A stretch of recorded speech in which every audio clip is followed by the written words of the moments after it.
आज हम engineering M1 में फूरियर सीरीज के ऊपर प्रॉब्लम डिस्कस करेंगे। तो चलिए स्टार्ट करते हैं। तो स्टूडेंट, ये प्रॉब्लम आपको दिया हुआ है और इस प्रॉब्लम में आपको फाइंड करना है half range cosine series. Okay, और एफ ऑफ एक्स दिया हुआ है एक्स स्क्वायर और लिमिट दिया हुआ है 0 to पाई। तो स्टूडेंट, जब भी आपको दिए हुए प्रॉब्लम में हाफ रेंज कोसाइन सीरीज पूछा गया तो इसका मतलब है वो प्रॉब्लम है स्टूडेंट फूरियर सीरीज का। तो चलिए स्टार्ट करते हैं। तो स्टूडेंट, सबसे पहले आपको बेसिक पता होना चाहिए standard Fourier series formula, right. So standard Fourier series formula pi के लिए होता है स्टूडेंट। क्यों पाई के लिए चाहिए हमें? क्योंकि दिए हुए प्रॉब्लम में रेंज है 0 to पाई। सो आपको पाई के लिए स्टूडेंट फूरियर सीरीज का फॉर्मूला पता होना चाहिए।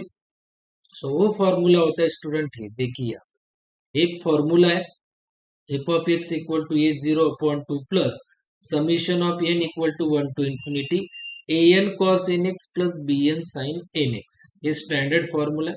सो आपको दिए हुए प्रॉब्लम में हाफ रेंज कोसाइन सीरीज पूछा गया है स्टूडेंट, दिए हुए प्रॉब्लम में। सो इसमें आपको bn लेना होता है 0। हाफ रेंज कोसाइन सीरीज जब भी आया प्रॉब्लम में तब आपको bn लेना होता है 0। सो bn की वैल्यू होती है स्टूडेंट 0। सो ये जो फॉर्मूला स्टूडेंट, इसमें अगर bn ये अगर 0 हो गया तो ये पूरी टर्म क्या हो जाएगी स्टूडेंट? 0। तो आपको फॉर्मूला क्या मिलेगा हाफ रेंज कोसाइन सीरीज के लिए? सिर्फ इतना फॉर्मूला रहेगा। सो यहाँ पे मैंने आपको लिख के दिया स्टूडेंट। सो bn अगर 0 हो जाता है तो हाफ रेंज कोसाइन सीरीज का फॉर्मूला ये होता है स्टूडेंट एफ ऑफ एक्स का।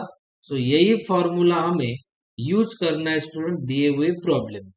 और आपको a0 भी सॉल्व करना होता है और an भी सॉल्व करना होता है। सो a0 का फॉर्मूला होता है स्टूडेंट, देखिए यहाँ पे 2 अपॉन पाई इंटीग्रेशन के बाहर, और इंटीग्रेशन का जो भी लिमिट है वो दिया हुआ है, देखिए 0 to पाई।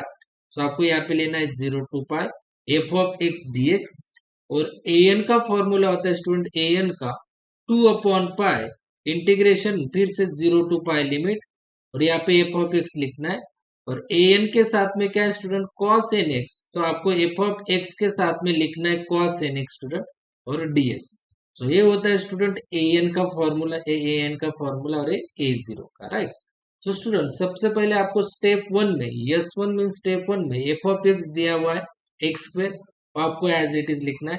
अब हम हाफ रेंज कोसाइन सीरीज का फॉर्मूला लिखेंगे। सो देखिए student, half range cosine series का फॉर्मूला लिखा है मैंने एफ ऑफ एक्स का, ये जो हमें अभी बताया, इसे हम इक्वेशन 1 देंगे स्टूडेंट, राइट। और अब हम सॉल्व करेंगे स्टूडेंट a0, पहले a0 सॉल्व करेंगे। सो देखिए यहाँ पे स्टूडेंट, a0 का फॉर्मूला यहाँ पे मैंने लिखा है, दिस इज a0 फॉर्मूला, जब भी हमने डिस्कस किया। तो चलिए सॉल्व करते हैं अब हम। So 2 upon pi, right, integration of 0 to pi f of x क्या है student? X square. So x square, और यहाँ पे आपको लिखना है dx। सो देयरफॉर 2 अपॉन 5, देखिए यहाँ पे एक्स स्क्वायर का इंटीग्रेशन क्या होता है स्टूडेंट? एक्स स्क्वायर का इंटीग्रेशन, सो देखिए यहाँ पे एक्स स्क्वायर पावर कितनी है? 2। 2 की पावर आपको एक से बढ़ानी है, सो वो हो जाएगी स्टूडेंट 3। यही पावर आपको अपॉन पे लिखनी है 3, राइट। सो ये शॉर्ट ट्रिक है, एक्स स्क्वायर के इंटीग्रेशन की पावर 2 है। सो 2 में आपको ऐड करना है 1, वो हो जाएगा 3, वही पावर आपको अपॉन पे लिखनी है 3। और यहाँ पे 0 to pi limit as it is.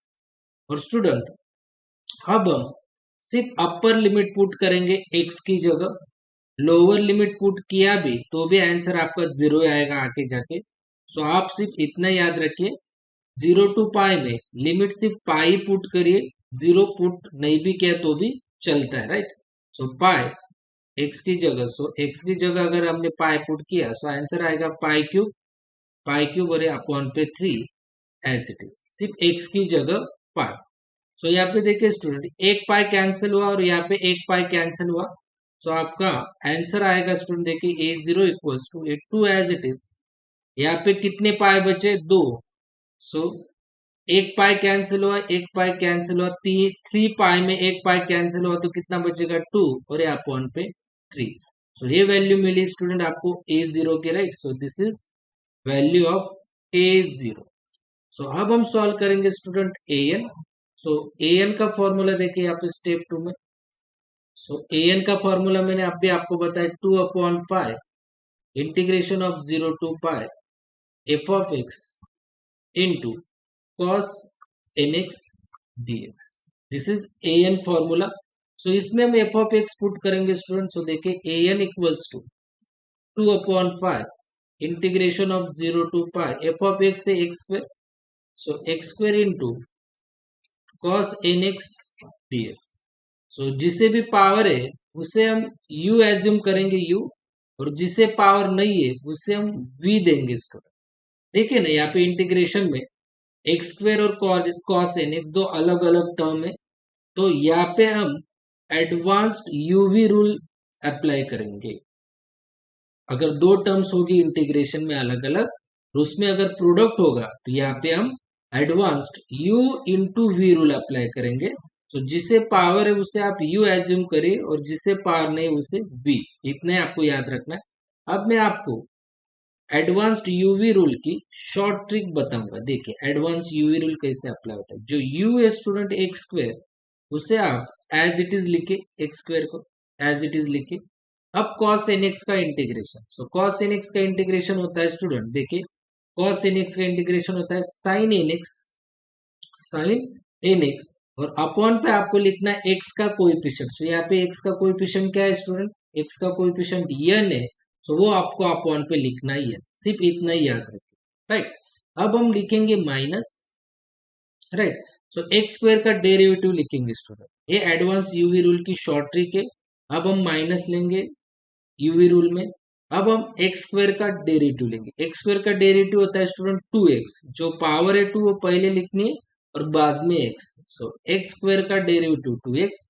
Then फिर से हम इसका, इस टर्म का हम इंटीग्रेशन लेंगे। सो साइन nx का इंटीग्रेशन होता है, साइन nx का इंटीग्रेशन होता है माइनस कॉस nx। यहाँ पे मैं लिख के देता हूँ, साइन nx का, साइन x का इंटीग्रेशन होता है माइनस कॉस x, और साइन 2x का इंटीग्रेशन होता है minus cos 2x upon 2।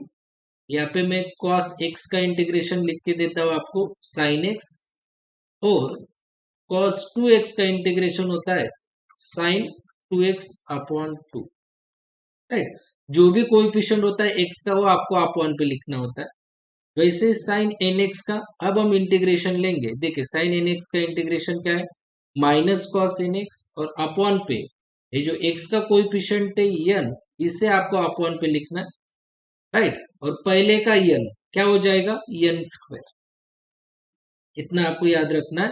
Sign nx का इंटीग्रेशन क्या है, माइनस कॉस nx। देखिए साइन 2x का माइनस कॉस 2x, और ये जो 2 हमने अपॉन पे लिया है। वैसे ही साइन nx का माइनस कॉस nx, और ये जो n है मैंने अपॉन पे लिखा, और पहले का n कितना होगा, n स्क्वायर, कंप्लीट। अब हम माइनस के बाद क्या लिखूंगा, प्लस। फिर से 2x का डेरिवेटिव, 2x का डेरिवेटिव होता है स्टूडेंट 2, ये याद रखना है। 2x का डेरिवेटिव क्या होता है, 2। फिर से ब्रैकेट में ये minus sign as it is, और फिर से cos nx का इंटीग्रेशन क्या है, यहाँ पे लिखा है मैंने cos nx का इंटीग्रेशन साइन nx, राइट। और अपॉन पे क्या लिखना है आपको, n। cos 2x का कैसे लिखा है मैंने, साइन 2x, और ये यहाँ पे 2 था तो अपॉन पे 2। वैसे ही cos nx का साइन nx, राइट। और ये जो n है अपॉन पे n, और पहले के n स्क्वायर, n और पहले के n स्क्वायर क्या हो गए, n क्यूब, ठीक, और ब्रैकेट कंप्लीट। अब हम आगे सॉल्व नहीं करेंगे स्टूडेंट, क्योंकि जब तक यहाँ पे कांस्टेंट की टर्म नहीं आती तब तक ही हमें लिखना है। जब तक डेरिवेटिव यहाँ पे कांस्टेंट नहीं आ जाता तब तक ही लिखना है। सो यहाँ पे कांस्टेंट अगर आ गया तो आगे लिखने की जरूरत नहीं है स्टूडेंट, क्योंकि 2 का डेरिवेटिव आगे जाके क्या होगा, 0। 2 का कांस्टेंट है 2, उसका डेरिवेटिव आगे जाके क्या होगा, 0। सो आपको सिर्फ यूवी रूल में कांस्टेंट जब तक आता है डेरिवेटिव तब तक ही लिखना है। सो यहाँ पे कांस्टेंट आ गया डेरिवेटिव तो यहाँ तक ही आपको लिखना है, और यहाँ पे 0 to pi as it is. अब स्टूडेंट ध्यान से देखिए, मैं क्या आपको ट्रिक बताऊं। जब भी लिमिट 0 टू पाई होगा तब आपको साइन की टर्म नहीं लेनी है नेक्स्ट स्टेप में, क्योंकि वो आगे जाके 0 ही होती है स्टूडेंट साइन की टर्म्स। समझ में आया? 0 टू पाई अगर लिमिट होगा तो आपको साइन की टर्म लेनी ही नहीं है नेक्स्ट स्टेप में, क्योंकि वो आगे जाके हो जाएगी 0। राइट? तो देखिए यहाँ पे 2/पाई, तो सिर्फ इतनी टर्म लेनी है हमें कॉस की, देखिए इतनी। तो ये माइनस और ये माइनस हो जाएगा प्लस, तो यहाँ पे रहेगा सिर्फ 2x और यहाँ पे रहेगा cos nx upon n square 0 to pi. तो स्टूडेंट अब हम सिर्फ पाई का लिमिट पुट करेंगे, 0 लिमिट पुट नहीं करेंगे, क्योंकि ध्यान से देखिए बहुत सिंपल है, आपको बहुत एग्जाम में हेल्प होगी। 0 पुट क्यों नहीं करना है? क्योंकि cos x का जो ब्रैकेट है, cos x का जो ब्रैकेट है, इसके बाहर अगर x की टर्म होगी, x की टर्म होगी तो आपको 0 पुट नहीं करना है। राइट? और ये 0 कब पुट करोगे? जब cos x के ब्रैकेट के बाहर सिर्फ कांस्टेंट रहेगा तब आपको 0 पुट करना है। राइट? सो अब हम 0 क्यों नहीं पुट करेंगे? क्योंकि cos x के ब्रैकेट के बाहर x की टर्म है, सो हम 0 पुट नहीं करेंगे, सिर्फ अब हम अपर लिमिट पुट करेंगे पाई। सो an इज इक्वल्स टू 2/पाई। सो यहाँ पे 2 एज इट इज, x की जगह पाई, यहाँ पे cos n और x की जगह pi upon n square as it is और ब्रैकेट कंप्लीट। सो यहाँ पे पाई और पाई गेट कैंसल, सो ये 2 इंटू 2 हो जाएगा student 4 upon n square as it is, upon पे ना n स्क्वायर, सो यहाँ पे लिख लीजिए। और cos n पाई की स्टैंडर्ड वैल्यू होती है, यहाँ पे मैं लिख के देता हूँ, cos n पाई की स्टैंडर्ड वैल्यू होती है -1/n, याद रखिए। सो यहाँ पे मैं लिखूंगा -1/n, cos n पाई की वैल्यू मैं यहाँ पे लिखूंगा। सो ये हो गया आपका स्टूडेंट an। और आपको अब नेक्स्ट स्टेप में लिखना है पुट a0 एंड an की वैल्यू पुट करने आपको इन इक्वेशन 1 में यहाँ पे। तो देखिए 1 का इक्वेशन में लिखूंगा f(x) is equals to a0 कितना है? 2π² सो 2π² और पहले का यहाँ पे 2 एज इट इज लिखना है, सो यहाँ पे आपको 2 plus summation of n equals to 1 to infinity. और यहाँ पे जो an है, सो an की वैल्यू यहाँ पे देखिए, सो 4/n² -1/n और यहाँ पे cos nx, राइट? सो देखिए यहाँ पे 2 और 2 गेट कैंसिल, सो क्या बचेगा यहाँ पे π² प्लस ये 4 कांस्टेंट है, इसे बाहर लिख लीजिए 4। तो यहाँ पे n equals to 1 to infinity और यहाँ पे सिर्फ आपका बचेगा -1/n अपॉन पे n² और यहाँ पे cos nx आपको एज इट इज लिखना है। So student this is your final answer. ये आगे जाके आपको सॉल्व नहीं करना है, इतना ही आपको लिखना है आंसर में।